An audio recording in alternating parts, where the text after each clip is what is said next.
Assalamualaikum warahmatullahi wabarakatuh. Salam sejahtera buat kita semua. Apa kabar Bapak dan Ibu guru, Bapak dan Ibu calon kepala sekolah dan kepala sekolah di mana saja saat ini berada? Saya ucapkan salam hormat dan semoga Bapak dan Ibu guru dan kita semua selalu dalam keadaan sehat walafiat dan dalam lindungan Tuhan Yang Maha Esa.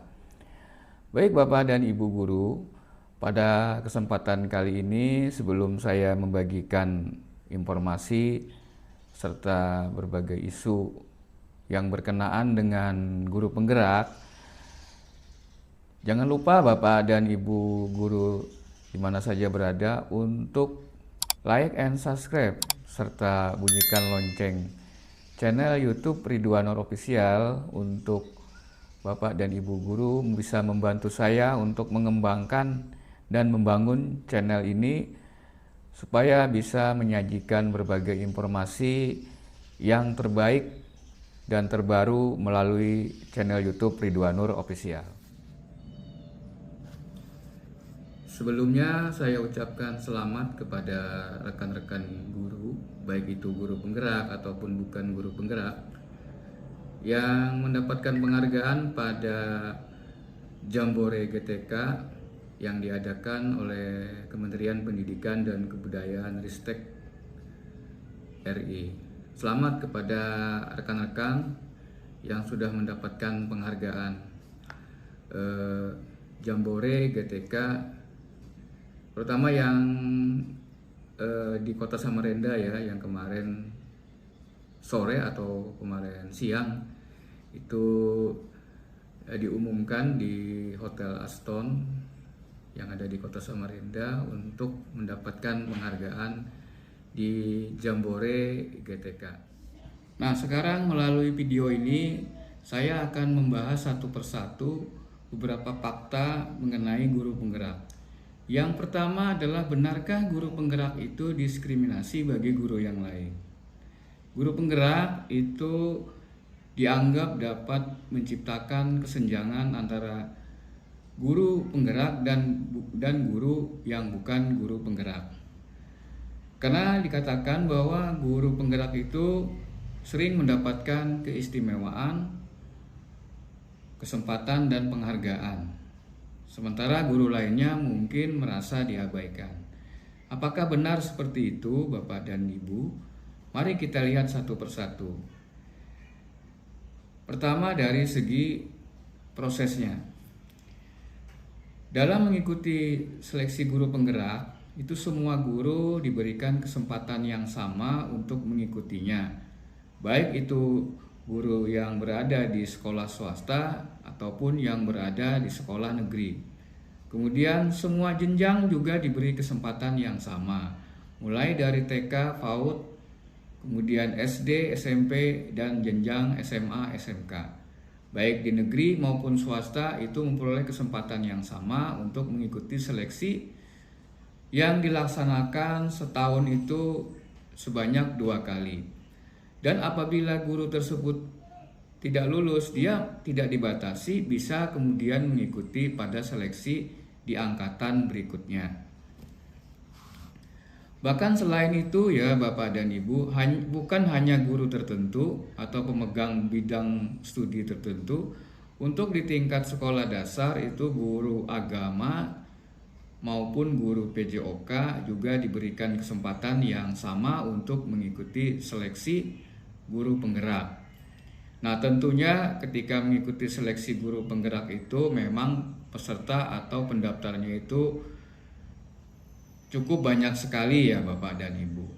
Terutama di angkatan saya sendiri juga pendaftarnya itu mencapai sampai 215.000 lebih peserta yang mendaftar untuk mengikuti seleksi guru penggerak. Nah, jadi dari segi seleksinya, dari proses seleksinya itu tidak ada diskriminatif. Kemudian diumumkan secara langsung baik melalui surat edaran dan juga melalui website guru penggerak yang disiapkan oleh Kementerian Pendidikan dan Kebudayaan. Kemudian dari segi pengumumannya itu juga terbuka, tidak tertutup.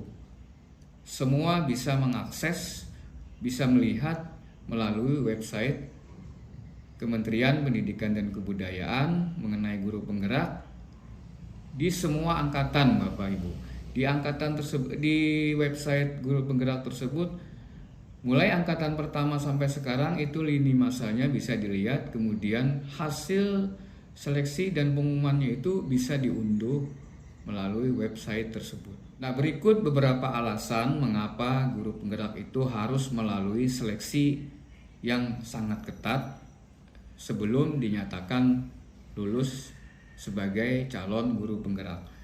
Yang pertama adalah menjamin kualitas seleksi yang ketat, membantu memastikan bahwa hanya guru-guru yang memiliki potensi kepemimpinan dan komitmen tinggi yang dapat mengikuti program ini. Nah, itu yang pertama ya Bapak dan Ibu. Kemudian yang kedua, kompetensi yang tepat.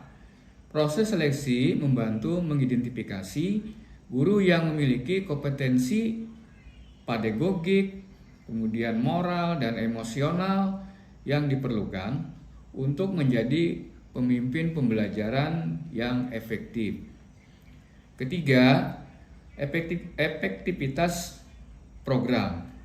Dengan memilih guru yang tepat, program ini dapat berjalan lebih efektif dan mencapai tujuan dalam mengembangkan pemimpin pembelajaran yang mampu menggerakkan perubahan positif di sekolah dan komunitas belajar yang ada di lingkungan pendidikan.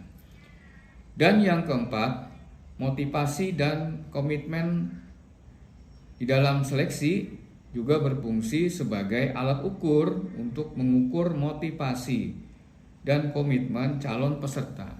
Apa tujuannya ketika mengikuti seleksi calon guru penggerak?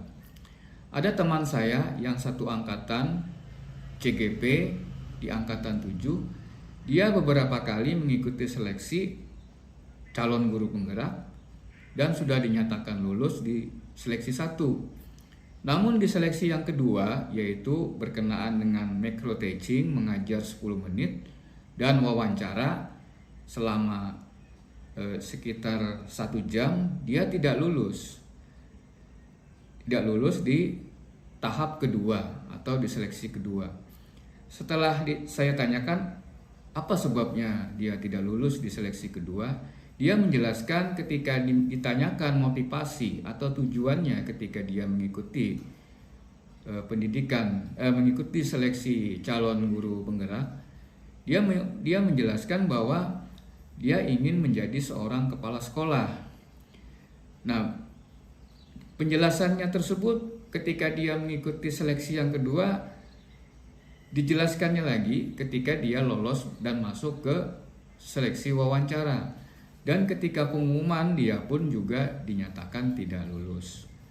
Jadi ketika kita mengikuti seleksi calon guru penggerak, motivasi kita itu, tujuan dan niat kita itu menjadi faktor yang bisa menyebabkan kita lulus atau tidak. Nah, jadi motivasi itu jadi bagian yang dinilai oleh asesor ketika kita mengikuti seleksi calon guru penggerak. Kemudian guru yang lolos seleksi biasanya lebih termotivasi dan berkomitmen untuk menyelesaikan program dan menerapkan ilmu yang didapatkannya selama dia mengikuti pendidikan calon guru penggerak. Nah, yang kelima adalah pengembangan profesional.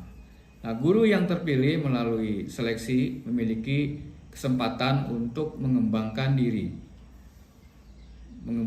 mereka lebih lanjut melalui pelatihan dan pendampingan yang intensif yang dilakukan oleh pengajar praktik maupun fasilitator.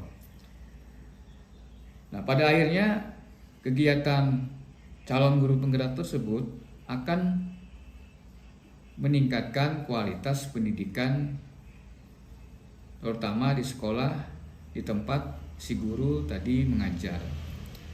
Ada beberapa tanggapan bahwa guru penggerak itu ketika dia mengikuti pendidikan calon guru penggerak sering meninggalkan tugas.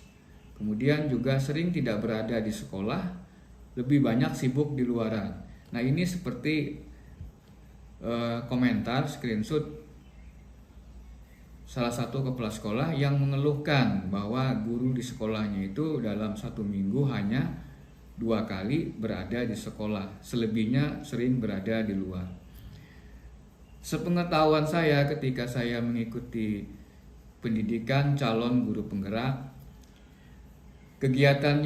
kegiatannya tersebut sudah diatur sedemikian rupa oleh Balai Guru Penggerak bahwa pelaksanaan untuk kegiatan yang sifatnya luring bertatap muka langsung itu dilaksanakan pada hari Sabtu dan hari Minggu selama 1 hari full, dan itu tidak mengganggu jam sekolah.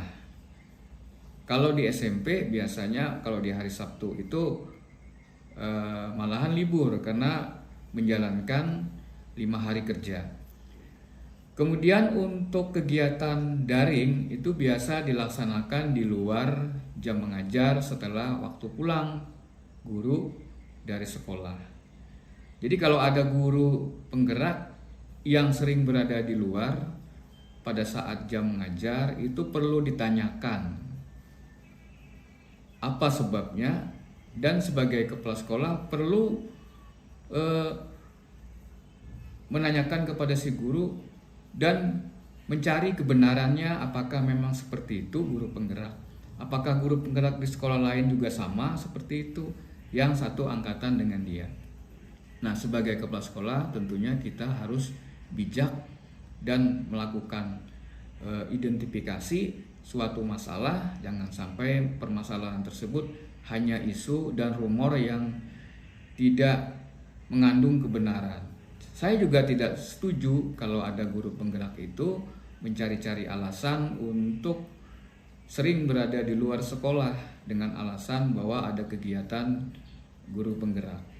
Kalaupun ada, itu hanyalah oknum tertentu yang membuat nama dari program calon guru penggerak yang sudah dilaksanakan oleh pemerintah untuk meningkatkan kompetensi itu menjadi negatif. Nah, sehebat apapun seorang guru ya mempunyai kemampuan ini dan itu, ketika dia sering berada di luar, jarang di dalam kelas, maka hasilnya adalah 0. Baik Bapak dan Ibu guru, sampai di sini saja video saya hari ini berkenaan dengan 5 fakta guru penggerak, dan nanti akan saya lanjutkan pada fakta yang kedua di video berikutnya. Terima kasih kepada Bapak dan Ibu yang sudah menonton video ini sampai selesai.